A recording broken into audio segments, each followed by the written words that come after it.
नमस्कार, मैं हूं रुचि शर्मा। वर्चुअल डिजिटल एसेट्स या वीडीए मार्केट्स लोअर ट्रेड कर रहे थे क्योंकि मार्केट पार्टिसिपेंट्स आने वाले इन्फ्लेशन डेटा पर ध्यान दे रहे थे।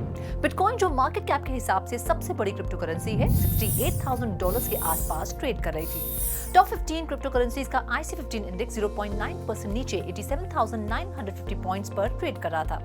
वहीं दूसरी ओर crypto expert Michael van de Poppe ने ये प्रेडिक्ट किया है कि कुल क्रिप्टो मार्केट कैप $15 ट्रिलियन तक पहुंच सकती है, जिसमें करंट मार्केट कैप से 484% की रैली शामिल है। टोटल क्रिप्टो मार्केट कैपिटल एक 25% करेक्शन के बाद कंसोलिडेट हो रही है, जिसमें ऑल्ट कॉइन्स पर 50 to 70% की वृद्धि देखी जा रही है।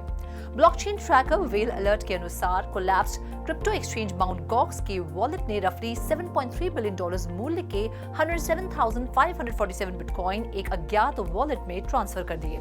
इस मूव से क्रिप्टो कम्युनिटी में क्यूरियोसिटी जागी है, खासतौर पर ये देखते हुए कि माउंट गॉक्स अभी भी 2014 में कोलैप्स से प्रभावित हुए क्रेडिटर्स को पे बैक करने की कोशिश में है। वहीं जापान का banking and investment giant Nomura Holdings GMO internet group के साथ पार्टनरशिप में जापान में फिएट बैक्ड स्टेबल कॉइन्स जारी करने की संभावनाओं को एक्सप्लोर कर रहा है। ये कोलैबोरेशन न्यूमुरा होल्डिंग्स को उसकी digital assets arm Laser Digital के जरिए जापानीज येन और $US डिनोमिनेटेड स्टेबल कॉइन्स को जारी करने, रिडीम करने और सर्कुलेट करने में सपोर्ट करेगा। इसके अलावा पेपे अब साप्ताहिक आधार पर सबसे ज्यादा कमाने वाला कॉइन बन गया है और ये पॉपुलर मीम कॉइन पिछले 24 घंटों में अपने रन में और आगे बढ़ गया है। कल से अब तक 13% और बढ़कर पेपे को अब तक की सबसे हाईएस्ट लेवल पर पहुंचा दिया है। Global crypto currency market cap $2.55 trillion के मार्क पर थी, जो कि पिछले 24 घंटों में 1% घटी है। कुल ट्रेडिंग वॉल्यूम 33% बढ़कर $91 बिलियन हो गई है। दूसरी न्यूज में XRP की ट्रेडिंग वॉल्यूम 30% बढ़कर स्पॉट मार्केट में $794 मिलियन पर पहुंच गई है। कॉइन ग्लास ने XRP डेरिवेटिव्स ट्रेडिंग में 11.29% की वृद्धि रिपोर्ट की है, जो कि $608.21 मिलियन पर पहुंच गई है। आगे बढ़ते हुए शिबेरियम नेटवर्क पर ऑन चेन एक्टिविटी में भी बढ़ोतरी हुई है, जो कि शिबा इनो इकोसिस्टम के लिए बहुत जरूरी है। शिबेरियम स्कैन के डेटा के अनुसार शिबेरियम में वीकेंड में न्यू ट्रांजैक्शंस में लगभग 50% का इजाफा हुआ है। 5,150 से बढ़कर 7,691 हो गया था। US स्टॉक फ्यूचर्स बढ़े क्योंकि इन्वेस्टर्स इन्फ्लेशन डेटा का इंतजार कर रहे थे, जो कि शॉर्ट टर्म ट्रेडिंग वीक के अंत में आने वाला है, ताकि मार्केट के आउटलुक की अच्छी तस्वीर मिल सके। डाउ जोन्स इंडस्ट्रियल एवरेज से जुड़ा फ्यूचर्स 0.05% ऊंचा ट्रेड कर रहा था। S&P फ्यूचर्स ने 0.1% कमाया, जबकि नास्डैक 100 फ्यूचर्स 0.21% ऊंचा रहा। बिटकॉइन $68,000 पर ट्रेड कर रहा था, ये 1% नीचे था। इथेरियम दूसरी सबसे बड़ी क्रिप्टो करेंसी है और ये 1.4% ऊपर $3,867 पर ट्रेड कर रही थी। BNB 1% नीचे $598 पर ट्रेड कर रहा था। कार्डानो का ADA टोकन 1% नीचे $0.45 पर ट्रेड कर रहा था। अवलांच AVAX $37 पर ट्रेड कर रहा था, ये 0.6% नीचे था। पॉपुलर मीम कॉइन डोज 0.8% नीचे $0.16 पर ट्रेड कर रहा था। शिबा इनु में 0.1% की गिरावट देखी गई। इसी के साथ रिपल का XRP टोकन $0.52 पर ट्रेड कर रहा था, ये 1% नीचे था। पोल्काडॉट 0.6% नीचे $7.4 पर ट्रेड कर रहा था, लेकिन सोलाना SOL 1% ऊपर था और $167 पर ट्रेड कर रहा था।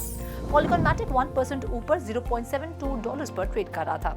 कॉइन मॉनिटर में फिलहाल इतना ही। आप देखते रहिए 3.TV और ज्यादा जानकारी और स्टोरीज के लिए लॉग ऑन करें हमारी वेबसाइट www.3watchtv.io पर या फिर QR कोड को स्कैन करें।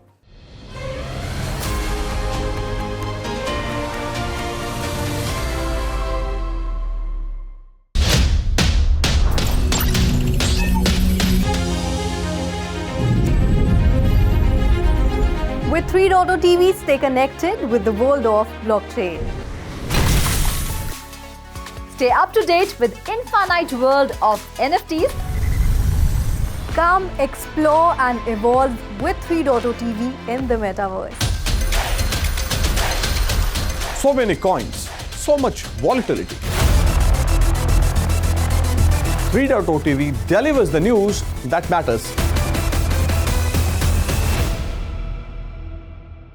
The Arbitrum community has approved a governance proposal to allocate 200 million ARB as incentives for game developers over the next 3 years. The Gaming Catalyst program aims to increase awareness and adoption of Arbitrum Orbit or Stylus by builders and players in the gaming community. The proposal has passed a preliminary temperature check vote with nearly 97% support in March. Arbitrum is the largest Ethereum Layer 2 network by TVL and the fifth-ranked network by DeFi. The GCP will allocate 160 million ARB for onboarding and growth, including establishing the Build Grants program. The remaining 40 million ARB will go towards infra and tooling development, while an additional $25 million is requested to cover legal and compliance costs, marketing and infrastructure, and team member salaries. The GCP Council will oversee the incentives program. There has been a notable increase in on-chain activity on the Shibarium network, which is essential to the Shiba Inu ecosystem.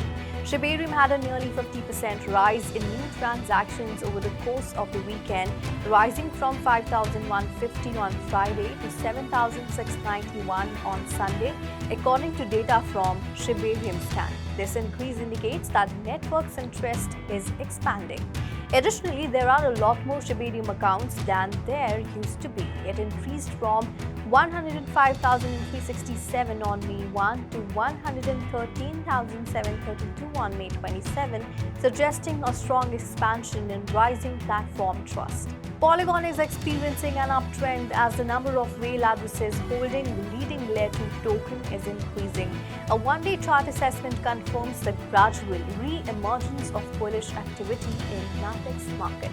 Whales holding over 100,000 tokens have seen a 1.2% growth in the last week, holding 77.41% of its total circulating supply of 10 billion Matic. This uptick in whale activity has led to a 3% spike in Matic's value in the last week, bucking the general market trend of decline. The growth in Matic whale count may be due to the profitability of transactions involving the altcoin.